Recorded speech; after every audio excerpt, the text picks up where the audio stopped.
থাম। নামিছি।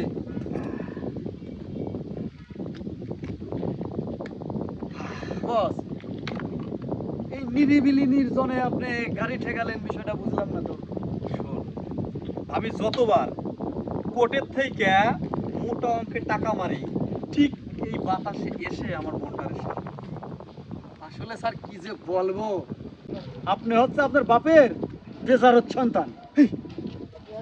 আস্তে করে কর, খালি সবাই শুনে লাগবে।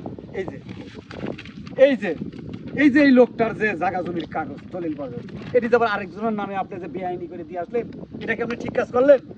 আরে শোন, ওর যে পাল্টা যে মক্কেল, ওই মক্কেলের কাছ থেকে আগের সপ্তাহে খাইছে 2.5 লাখ, ওর কাছ থেকে খাইলাম 2 লাখ। কত হইলো? 3.5 লাখ। 4.5 লাখ। 4.5 লাখ, 4.5 লাখ। ওর যে কিসের জন্য আমার মৌরি বানাইছি আমি জিনিসটাই বুঝি না। আরে টাকা পয়সা আমি ঠিক মতো চিনি নাকি? শোন, এই যে 4.5 লাখ টাকা খাইলাম, এক ওকালতি করে 4.5 লাখ টাকা।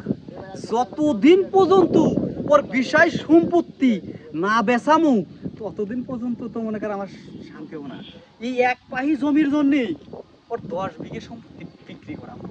তাই তো লোকে কয় 700 শগুন মুড়ি হয় একটা উকিল। আমি এতকাল পর বুঝলাম, আমি তো উকিলের বেড়ে আমি ধরতে পারি।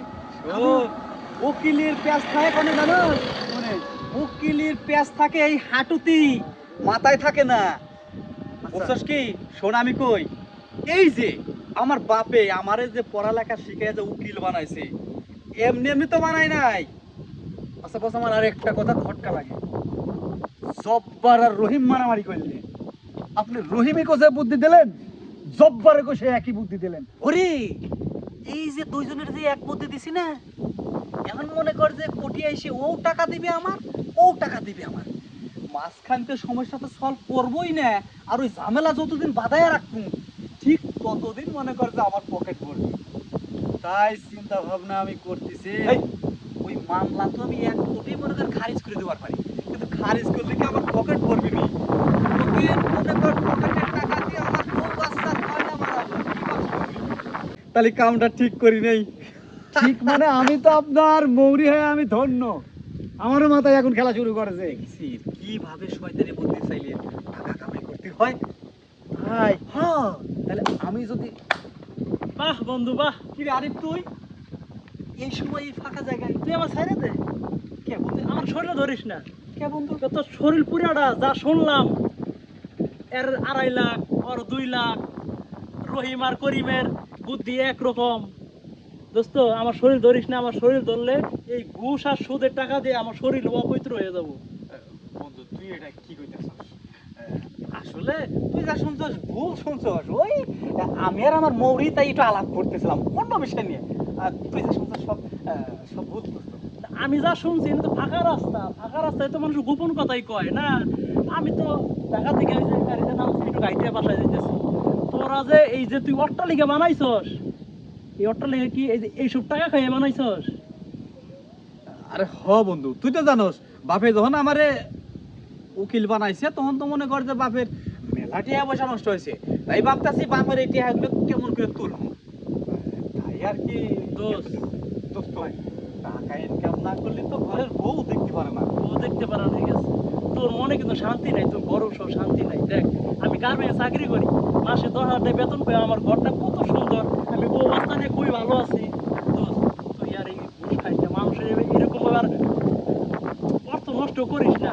তাহলে তুই করস, খুবই ভালো একটা চাকরি, দাম আছে, মান আছে, সম্মান আছে। দোস্ত, ভাই, আপনি আমার চোখ খুলে দিয়েছেন। আমি এই ফকির উকিলের সাথে আর থাকবো না। এ খুব বেয়াদব। এ খালি মানুষের দণ্ড জ্ঞানজাম ফেসাদ বানায়। দত্তর কাগজ নেই, তো ছাড় পাবো। তোকে আজকে তো আমি ছাড় পাবো। চল, এই বিরিয়ানি খাবি? এই বিরিয়ানি আজকে আমি শোনেন শোনেন, আপনি কই যান? ভাই, আপনি আমার চোখ কান খুলে দিয়েছেন ভাই। এর ওর সাথে আমার আর 1 টাকার দরকার নাই। আমি ওর সাথে আর নাই। আমি আজকে পড়তে তোর ছায়া দেখবো না।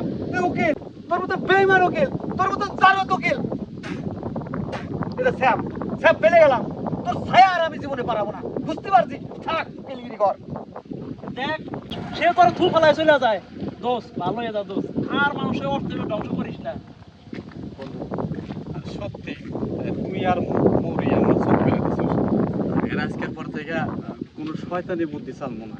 যদি পারি মানুষের উপকার করবো, না পারলে সত্যি বন্ধু, এই যে আজকের পর থেকে কান্দলাম, আমি আর কোনো খারাপ কাজের ভিতর লিপ্ত নাই। আর যাস না, চল তোর ভাবি ফোনে কইছিল পায়েস রাখছে, চল বাসায় যাই, আমার বাসায় পায়েস খাবো, চল যাই। তুই দোস্ত পরে পায়েস খাই।